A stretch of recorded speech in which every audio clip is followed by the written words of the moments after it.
আসসালামু আলাইকুম দর্শকবৃন্দ, আশা করি সবাই ভালো আছেন। দর্শকবৃন্দ, আমার লফটে এই বোম্বাই জোড়াটা রয়েছে। এই জোড়াটা হচ্ছে এটা হচ্ছে মাদি আর এটা হচ্ছে বোম্বাই নর। আমি এই নটটা আমার বাসায় ছিল। আসলে এই নটটাই আমার হাতে আসে। আসলে এই নটটা আমার খুব পছন্দের নর, এই কবুতরটা। আর যে মাদিটা আমি এক বাজার থেকে সংগ্রহ করেছি, বোম্বাই মাদি। এই মাদিটা আমি বাজার থেকে সংগ্রহ করার পরই একবার ডিম বাচ্চা করেছে, বা তারপরে ডিমগুলা যখন ডিম পেরেছে, পারার পর ডিমগুলো সরিয়ে দিয়েছিলাম, আমি অন্য একটা কবুতর দলে দিয়ে দিয়েছি। কারণ হচ্ছে আমি যখন জোড়া দিব তখন এই মাদিটা আমি লফট টাইম যখন জোড়া দেওয়ার পরই, জোড়া নেওয়ার পরই একদিন পরে ডিম পেরে দেয়। আমি ওই ডিমগুলো অন্য কবুতর দলে দিয়ে দিয়েছি। দর্শকবৃন্দ, এটা হচ্ছে গিরিবাজ মাদি, আর এই যে দেখেন এটা হচ্ছে গিরিবাজ নর। আমি এই জোড়ার তলে কবুতরের ডিমটি দিয়ে দিয়েছি, বোম্বাই কবুতরের ডিমগুলা।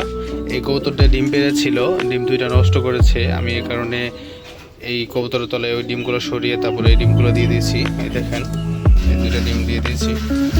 ডিমে রক্ত জমা হয়ে গেছে, আলহামদুলিল্লাহ। ডিমগুলো হয়তো বাচ্চাগুলো ফুটাবে।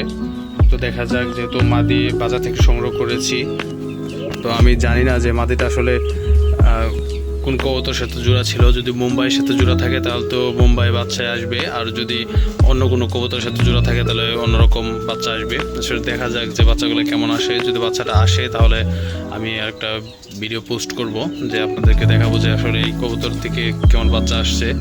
আসলে অনেকেই যে বাজার থেকে কবুতর সংগ্রহ করেন, যে অনেক ব্যাপারে বলে, আর যার কাছ থেকে আনবেন দেখবেন যে অনেকে বলে যে ডিম পেরে দিবে একদিন 2 দিন পর, এরকম কিছু। আসলে আমার সাথে এরকম একটা কিছু ঘটছে, যে আমার কিছু বলে নাই, বাট কিন্তু আমি মাদিটা দেখে তারপর নিয়ে আসছি।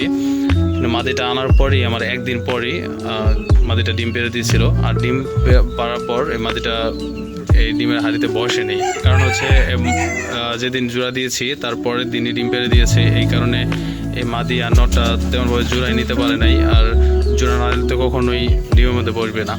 আমি এই কারণে ডিমগুলো সরিয়ে অন্য কবুতর তলে দিয়ে দিয়েছি, যেন বাচ্চাগুলো ফুটে আর বাচ্চাগুলো কেমন হয় এটা দেখার জন্য। দেখেন, মাদিটাও মাশাআল্লাহ খুবই সুন্দর, একদম অ্যাকুরেট আছে। আর এই নটটা কি বলবো, নটটা আসলে একটু ক্রস আছে। ক্রস বলতে এটা হচ্ছে এই বোম্বাই মাদি আর হলো জিনিয়ান বোম্বাই ছিল, যেটা ওখান থেকে বাচ্চাটা এমন আসছে আর কি। অনেক সময় আছে যে কবুতরে জিনিয়ান জোড়া থাকা অবস্থায়ও অন্যরকম বাচ্চা আসে। এই নটটা হলো ওরকম, যে বোম্বাই জিনিয়ান জোড়া ছিল, তারপরে এই বোম্বাইটা ওই পিক সাইজ, একটু বড় সাইজ হয়েছে, দেখতে খুবই সুন্দর। দেখেন মাথার উপরে যে একটা পালক আছে, এই পালকটা সবসময় দাঁড়িয়ে থাকে, মানে সবগুলো পালক না, 2-1টা পালক আছে, এই পালকগুলো উঁচু হয়ে থাকে অনেকটা, খুবই সুন্দর লাগে দেখতে।